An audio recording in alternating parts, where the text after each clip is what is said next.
成績當中咧，咁啊有D1呢一塊大埔嘅地咧就佢全資投晒，咁啊而 D2咧就係佢佔做大股東啊，咁啊8成半嘅擁有權係佢啦，咁啊另外有成半股權咧就嚟自 K 娃咁啊嘉華嘅咁嗱地產股咧，但係個市咧就偏偏好似整蠱緊呢一個賣地嘅即係成績咁樣喎，咁啊當我睇住3點幾嗰陣時候咧，越賣係越跌嘅喎。係啊，咁有啲反高潮嘅情況啊，咁啊，即係唔知係咪對後市咧有少少啟示作用？因為通常咧，人哋話咧信和投到地咧，對後市咧有一啲嘅啟示啊，咁啊睇下嚟緊會唔會真係有一啲嘅咩嘅徵兆啊？咁啊，如果買地咧，即係其實亦都喺另一個角度反映翻，即係話個息口啦。其實如果以高價投地咧，代表即係後市發展商也好啦，咁亦都睇翻個息口，既然係橫行嘅階段底下，貴買一塊地。依然都會有人買下，因為利息成本相對地較低啦。咁所以咧就喺呢個環節，我哋咧即刻揾專家同我哋講下，即係外幣啦、息口啦呢啲走勢啦。呢位朋友即係嚟自福匯亞洲分析研究部嘅貨幣策略員崔文仲 Ryan 啊 ，Ryan 你好，係你好，係 Ryan 咁睇翻嗱賣地嘅成績咧，當然即係知道咁啊，大家發展商睇翻後市咧都依然係樂觀啦。咁嗱，如果從呢個息口嘅角度睇翻咧，咁啊見唔見到出年啊美國經濟增長係咪真係如呢個伯南克所講咧係呢個樂觀當中咧，就而且速度比想象中快咧？其實見到美國近期經濟數據啦，咁其實喺數據上面係真係確認到美國嗰邊係有一個復甦嘅一個情況嘅。咁但係加息就唔係話真係單純睇經濟啦，咁其實都仲要睇好多嘢啦。咁暫時見到其實美國嘅經濟咧都未必話真係可以咧企穩到或者係強勁到咧係可以喺年中嗰度加息。咁但係咁其實美國嗰邊個息口都要睇翻佢通脹嘅情況啦。咁所以其實最快啦，咁可能都會去到第二季打後咧，先至會有機會加息。咁暫時而家見到機會唔係話冇嘅，咁但係大概一半一半到啦。咁啊，另外 Ryan 啊，想請教翻你啦。今個禮拜咧，其實咧就係有元旦日假期啦，咁啊，相對嚟講咧就繼續係有啲荷里地末啦。會唔會話咧睇到今日嗰個匯市交投都比較淡靜啲？呢個禮拜嗰個美元匯價走勢咧，你點估計？會唔會都繼續會喺翻77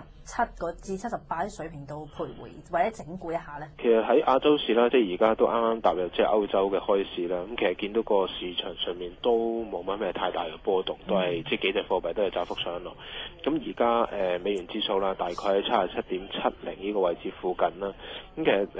外匯上面見到個成交都唔係話真係太過活躍。咁我哋睇翻股票啦，咁今日個成交都係相對嚟講比較偏低啦。咁相信即係大部分即係持有大量資金嘅投資者，而家都係可能都係等個時機，或者甚至可能都個價都未真係正式復原。咁估計今個禮拜啦，美金對美金嗰個匯價嘅咧，大概都係77至到78呢個範圍上落咯。咁啊，如果美匯指數差唔多喺78見頂啦，咁我哋睇翻啊，即係美元對主要貨幣即係各自嘅走勢啦。嗱，歐羅咧喺我哋即係早輪同你傾嘅時候咧，咁啊即係進入一個相對地嘅低位咧，亦都出現一個反彈嘅情況。咁啊，呢一個反彈嘅力度咧，足唔足以咧，即係可以伸延到去10年嘅頭咧？嗱，其實見到唔單止係歐羅嘅，好幾隻貨幣其實都喺低位咧，都做出一個即係技術性嘅一個反彈。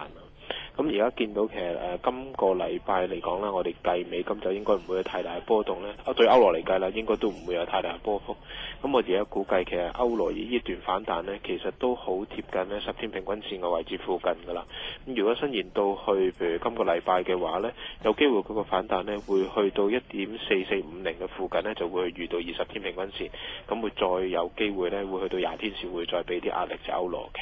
咁啊，如果係即係嘅話咧，我哋做直盤嘅朋友咧，咁啊要即係注意翻啲咩地方？嗱，出年咧歐洲央行啊，會唔會即係提議翻咧，即係呢一個息口嗰方面咧，再重新檢討會加息嘅速度快咗啊？其實暫時見到幾個國家即係議息之後嗰個言論啊，或者個取態咧，歐洲嗰邊而家都係講緊，都未有太大嘅言論啊，或者未有太大嘅動作講到會有加息。咁雖然都係有開始見到有啲小型嘅一啲政策啦，講到好似係退市嘅一啲部署啦。咁但係喺息口上面，其實嗰個言論上面都仲未有任何嘅風聲係即係流到出嚟話會真係具體會加息。咁雖然市場上面預期其實歐洲都開始有條件㗎啦，咁但係喺即係官員上面嘅講話上面咧，都暫時都係比較保守啲嘅。咁所以其實要真係要講市場上面要用到呢一個藉口嚟做一個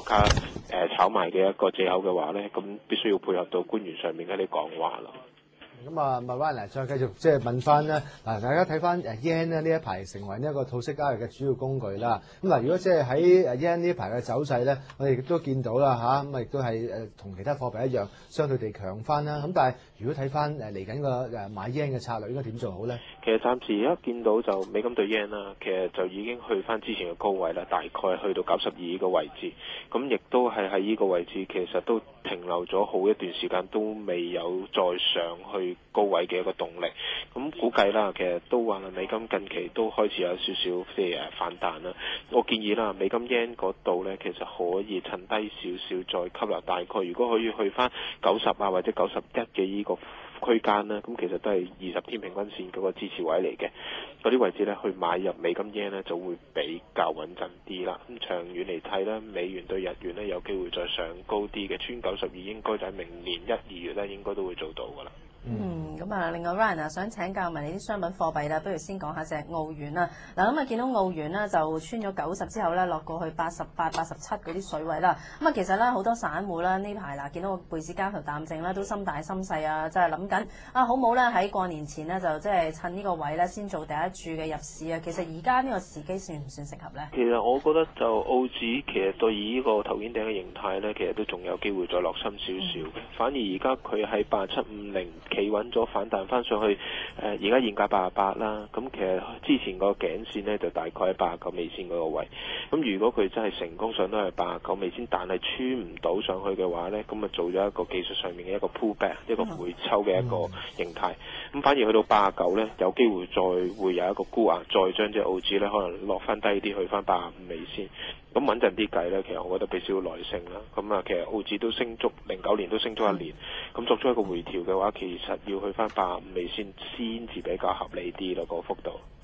咁啊，繼續睇下其他嘅貨幣啦。睇翻嗱呢一期即係主要嘅貨幣，相對地就出現技術反彈。不過呢隻英鎊呢，似乎都運氣未喺佢身上啊。因為睇翻一啲數據顯示啊，第三季嘅經濟情況都唔係太好啦，亦都係即係叫做差過市場預期嘅。咁啊，亦都令到鎊個走勢呢就好似每況愈下咁。咁啊，鎊呢係咪嚟緊嘅日子都係比較差㗎啦？係啊，其實我哋自己睇，即係就算你話澳紙啊、歐羅嗰啲，其實都去到低位，有稍為一個比較小型嘅反彈啦。咁但係英鎊嗰邊呢，就其實個反彈可以講係接近冇嘅。咁而家見到佢暫時啦喺1.59嗰個位置，好似就暫時揾到個支持啦。咁但係下跌嗰個動力其實依然都仲喺度。我覺得真係要去到1.57呢，嗰個支持先會比較好啲。而1.57係呢個咩位呢？都係喺09年啊，大概10月初嘅嗰個低位嚟嘅。咁假設啦，1.57呢個位，我相信先會有一個比較好啲嘅支持，先會有一個比較好啲嘅反彈。但係其實長遠嚟計呢，其實英鎊都係比幾個國家嚟嗰個經濟層面係比較弱啲。如果持有嘅話呢，都係短線比較穩陣啲。咁啊 Ryan 想問埋你金價啦，嗱金價咧就由即係1200蚊嗰啲關口啦，咁啊回一回調啦，咁啊落過去1100蚊樓下，咁你而家又上翻嚟嘅咯喎，咁啊其實咧係咪可以話咧短期調整已經係完結咗嘅咧？其實都係啊，見到其實喺黃金個走勢啦，雖然而家回調啦，咁其實呢個回調咧，其實都算係一個下跌浪嘅一個調整嚟嘅。咁而家個現價啦，其實都好貼近呢，喺技術分析裏面嘅10天平均線上面啊。咁相對嚟講，如果佢唔能夠上翻高啲，譬如話去翻1125蚊嗰啲位呢，咁我相信佢下跌嘅機會其實都幾大嘅。咁之前講過啦，有兩個支持啦，第一個支持就係之前嘅低位啊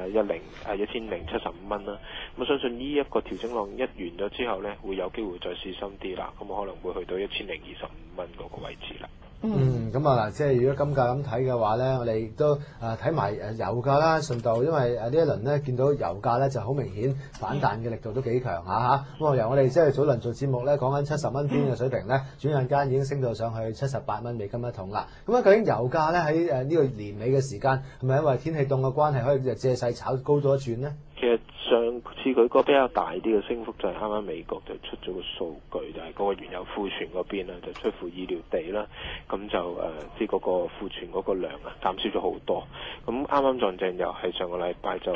即係長假期啦，咁有啲利好，即係揸美金嘅盤咧就開始平倉，咁啊令到譬如黃金啊同埋幾隻商品咧都有一個升幅喺度。咁但係呢個升幅咧，我相信都唔係話真係佢轉勢嘅一個跡象啦，因為暫時而家見到咧都仲未升穿到之前高位，比較關鍵呢個位置大概啦80美金一桶咧係一個比較關鍵嘅一個位置。咁而家其實個市個交投量都比較淡靜啲啦，咁相信對隻油嚟講嗰個上升嘅動力應該開始慢慢會減弱噶啦。要睇油價個走勢咧，就要睇下後市嗰個